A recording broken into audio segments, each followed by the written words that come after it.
विश्वं दर्पणदृश्यमाननगरी तुल्यं निजान्तर्गतम् पश्यन्नात्मनि मायया बहिरिवोद्भूतं यथा निद्रया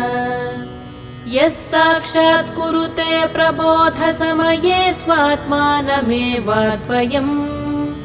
तस्मै श्रीगुरुमूर्तये नमः इदं श्रीदक्षिणामूर्तये तस्मै श्रीगुरुमूर्तये नमः इदं श्रीदक्षिणामूर्तये बीजस्यान्तरिवाङ्कुरो जगदिदं प्राङ्निर्विकल्पं पुनः